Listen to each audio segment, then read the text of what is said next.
Do you see yourself getting back into football in a formal role, into the NFL in a formal role? Possibly. All right, I'm Albert Breer, Sports Illustrated. We're here with future Hall of Fame quarterback, Saints legend, Drew Brees. He's here on behalf of Smirnoff SMASH Vodka Soda and the Brees Dream Foundation. A, it's good to see you again.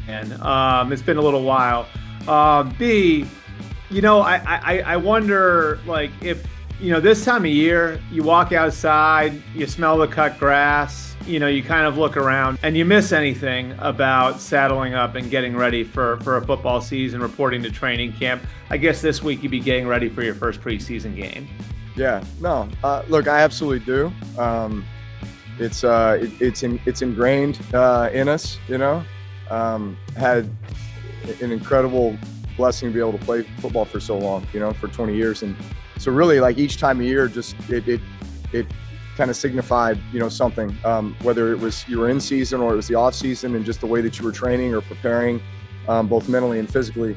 So yeah, this time of year is absolutely football season. It's getting ready for football season. I kind of channel that into coaching my kids. All three of my boys are playing football, so whether Pop Warner or high school, so I have a chance to be around the game in that way.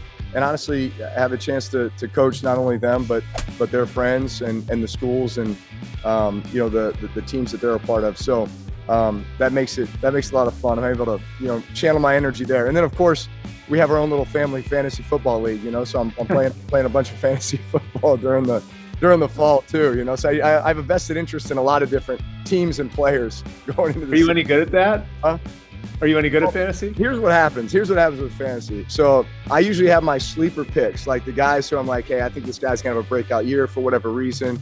Coming off. You're connected too, so you can call around. You can call around and get like information. You know what I mean? Well, look, I could, but I just kind of go off of my own observation. So I'll put together my team, and we'll be like a week or two into the season, and it's clear that I've made some great picks, especially like late round picks that my kids weren't even thinking about, wasn't on their radar. And then all of a sudden something will happen with the system, like, oh, Dad, sorry, we need to redraft. And then they basically redraft all of my players, right? So then I'm stuck with, whoever. So that's typically the way it goes down, is that I get sabotaged by my kids. So that's like when you would hit like the reset button on the Nintendo by mistake. Yeah, that's exactly right. That's exactly right. Do you see yourself getting back into football in a formal role, into the NFL in a formal role? Possibly. Look, I love the game. I'm extremely close with my organization, the New Orleans Saints. Miss Gail Benson, our team owner, all of our management. We have a lot of the same people in place that were there during my tenure. So some incredibly close relationships. We do a lot of things together, both I think on the football side and in the community. And so, of course, I'm always wanting to see the best for the team.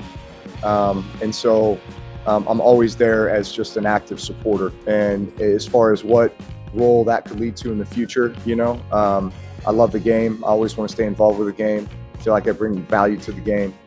So yeah, we'll see what the future holds. Do you have any idea what you want to do, like scouting, coaching, like, maybe front office, like some sort of front office administrative role? Is there anything that you think, I don't know, like, you're so passionate about playing, right? Like, so I would assume you'd have to find something you were really passionate about that you'd want to do. Is there something on that, like on the non-playing side, that you've always kind of had an interest in, or no? Yeah, I mean, look, there's so many elements that go into the team. Yeah. Obviously there's the player evaluation side, both college scouting and pro scouting. There's the coaching side, there's the management side, there's the business side. Look, I love the business side. And I'd say that's probably what I've thrown myself into most over the last, 3 to 4 years, post-retirement. I've stayed very busy, not just with family, but not just with foundation, continuing to do a lot of the things like we're doing here with Pickle Fest in New Orleans, but on the business side, having a chance to sit on quite a few business boards, having a chance to be around some really smart people, really learn a lot of things and continue to grow. You think you'd still be playing if, like, physically you could? I know, like, most guys, it's interesting because, Drew, like, a lot of guys I talk to say they don't fall out of love with Sunday. Sometimes they fall out of love with Monday through Saturday, right? Yeah. And most guys I talk to, like, you have this ideal, like, that an athlete is going to leave on his own terms. but it doesn't often work out that way, right? Like usually one way or the other, like someone taps you on the shoulder. If you could physically have kept doing it, how long do you think you would have kept going? So I say this, it really was my right shoulder was what started to go on me. And I knew that it was only a matter of time because I had that really bad injury when I left the San Diego Chargers and came to the Saints. I dislocated my right shoulder, tore my rotator cuff, tore my labrum 360 degrees. I remember Dr. Andrews, who did the surgery, looked at me and said, look, you're not going to be able to throw for 8 months. You're not going to feel normal for 2 years. And you're on this fast track now for like early onset arthritis and a degenerative shoulder, right? So stay out ahead of it. Do whatever you can to kind of maintain the strength and stability and all those things to play the game as long as you can. But at some point, this is what's going to happen. And I started to feel that, call it, 38, 39, 40 years old, right? Was able to play till I was 42. But yeah, it was a struggle each and every week just to get yourself ready to play. And then I had some other injuries and stuff too, with the fractured ribs and the punctured lung and just kind of some freak stuff where you're like, that was a little bit out of the ordinary. But honestly, like my body, I feel great. I continue to do a ton of athletic stuff. In fact, I probably do more athletic stuff now than I did when I was playing because I was kind of restricted from doing a lot of stuff when I was playing. You're just so focused, laser focused on football and not taking any unnecessary chances. But like my body says I can play right now. My shoulder says I can't, right? So I don't throw right-handed anymore. I throw left-handed. And that kind of started at the end of my career when I'd come home and I threw 120 balls in practice. I'm like, hey, I need to get my right shoulder a rest. But I got, these boys and my daughter at home who are like, Dad, play with me, throw with me, do this, do that. It's like, okay, well, I'll just start throwing left-handed. So I kind of developed the ability to throw left-handed. So can you do it? Hey, can you do? Are you okay? Are you okay throwing it left? Look, inside of 30 yards, man, I'm pretty money. Anything below my waist, I'm good. So golf, I'm good. Pickleball, I'm good. Just anything overhead, just because it requires kind of external, internal rotation that's just kind of puts the shoulder in a little bit more of a compromising position. But that's all good. You gotta adjust. And despite all that, like, did you get phone calls after you retired from people like still interested? Not from people. I think there was inquiries, but no. Like, look, the one that I think is that everybody kind of knows about is Sean Payton reached out. This was kind of still during that COVID time with the NFL. So 2021, where it was end of the season, Monday Night Football against the Dolphins. He asked if I'd come back and play because I think Jameis had gotten hurt, Taysom was out, Trevor Siemian was out. So all the quarterbacks were out either with COVID or injured. So anyway. Obviously you're most associated with Sean, and everyone I talked to, Drew, leading up to the draft said, like, Bo Nix is Sean's type of quarterback. And I think, and you can correct me if I'm wrong, I think that's because people saw some similarities between Bo Nix and you, stylistically at least, right? Yeah. Do you see that when you've watched Bo Nix play? Yeah, look, his college career has been unbelievable. I think there's huge value in a guy having the number of starts that Bo Nix has had in college. I think too many times guys come out early from college having only started maybe a season or two, and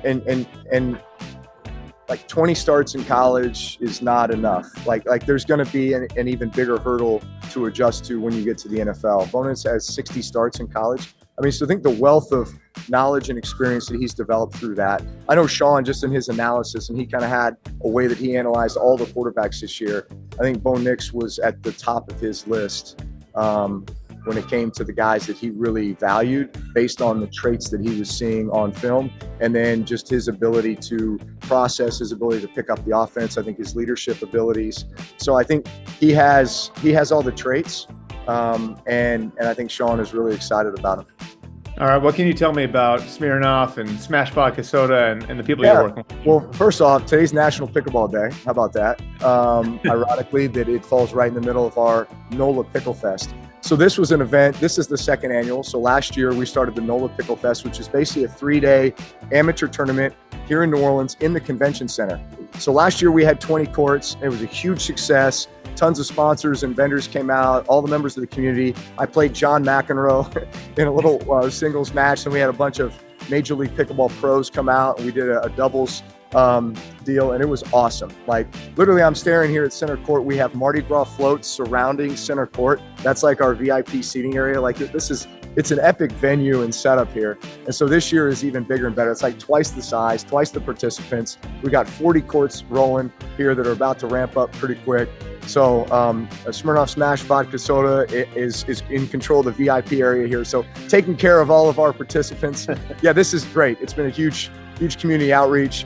This helps us fund a lot of our initiatives here in New Orleans. That's awesome. Did you beat McEnroe? I did not beat McEnroe in singles. If I were to play him again, I would play it totally different. My strategy was bad. So hopefully I'll get a rematch here at some point.